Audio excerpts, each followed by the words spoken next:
राधे राधे। आज रसपान कीजिए माघ मास के महात्म्य के दूसरे अध्याय की कथा का। पिछले अध्याय में आपने सुना कि सूत जी व्यास जी से माघ मास के महात्म्य की कथा सुनाने को कहते हैं, जिसमें व्यास जी राजा दिलीप का प्रसंग सुनाते हैं, जिसमें राजा दिलीप शिकार के लिए वन में जाते हैं और वहीं वन में उन्हें एक घोर तपस्वी मिलते हैं, जिनसे राजा दिलीप माघ मास के स्नान के फल को जानने की इच्छा करते हैं और उनसे विस्तार पूर्वक सुनाने के लिए कहते हैं। तो दूसरे अध्याय की कथा में राजा के ऐसे वचन सुनकर तपस्वी कहने लगे कि हे राजन, भगवान सूर्य बहुत शीघ्र उदय होने वाले हैं, इसलिए यह समय हमारे लिए स्नान का है, कथा का नहीं। सो आप स्नान करके अपने घर को जाओ और अपने गुरु श्री वशिष्ठ जी से इस महात्म्य को सुनो। इतना कहकर तपस्वी सरोवर में स्नान के लिए चले गए और राजा भी विधि पूर्वक सरोवर में स्नान करके अपने राज्य को लौटा और रनिवास में जाकर तपस्वी की सारी कथा रानी को सुनाई। तब सूत जी कहने लगे कि महाराज, राजा ने अपने गुरु वशिष्ठ जी से क्या प्रश्न किया और उन्होंने क्या उत्तर दिया, सो कहिए।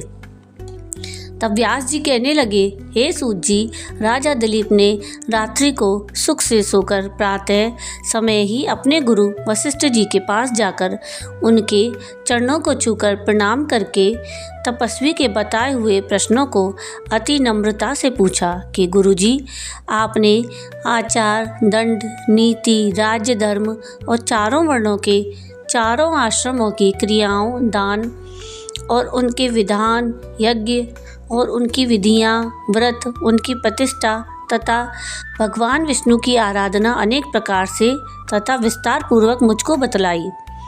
अब मैं आपसे माघ मास के स्नान के महात्म्य को सुनना चाहता हूँ। सो हे तपोधन, नियम पूर्वक इसकी विधि समझाइए।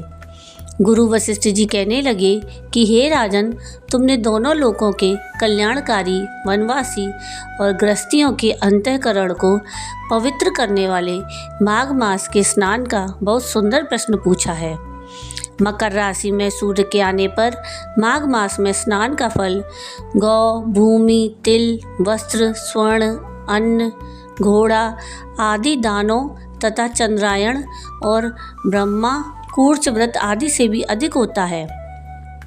बैसाख और कार्तिक में जप, दान, तप और यज्ञ बहुत फल देने वाले हैं, परंतु माघ मास में इनका फल बहुत ही अधिक होता है। माघ में स्नान करने वाला पुरुष राजा और मुक्ति के मार्ग को जानने वाला होता है। दिव्य दृष्टि वाले महात्माओं ने कहा है कि जो मनुष्य माघ मास में सकाम या भगवान के निमित्त नियम पूर्वक माघ मास में स्नान करता है, वह अनंत फल वाला होता है। उसको शरीर की शुद्धि, प्रीति, ऐश्वर्य और चारों प्रकार के फलों की प्राप्ति होती है। अदिति ने 12 वर्ष तक मकर संक्रांति में अन्न त्याग कर स्नान किया। इससे तीनों लोकों को उज्जवल करने वाले 12 पुत्र उत्पन्न हुए। माघ में स्नान करने से ही रोहिणी, सुभगा, अरुंधति दानशीलता हुई और इंद्राणी के समान रूपवती होकर प्रसिद्ध हुई।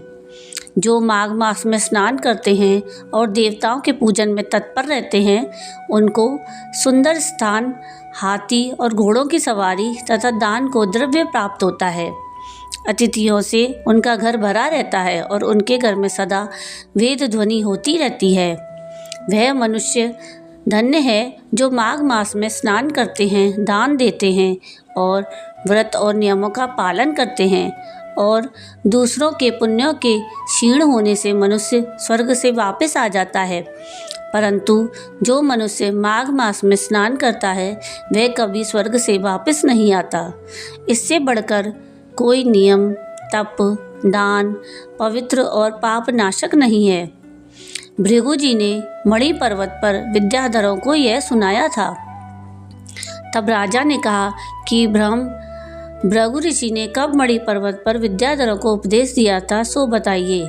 तब ऋषि कहने लगे कि ये राजन, एक समय 12 वर्ष तक वर्षा न होने के कारण, सारी प्रजा क्षीण होने के कारण संसार में बड़ी उद्विग्नता फैल गई हिमाचल और विंध्याचल पर्वत के मध्य का देश निर्जन होने के कारण श्राद्ध, तप और स्वाध्याय सब कुछ छूट गए।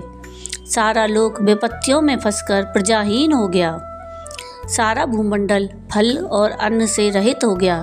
तब विंध्याचल से नीचे बहती हुई नदी के सुंदर वृक्षों से आच्छादित अपने आश्रम से निकलकर श्री भृगु ऋषि अपने शिष्यों सहित हिमालय पर्वत पर गए।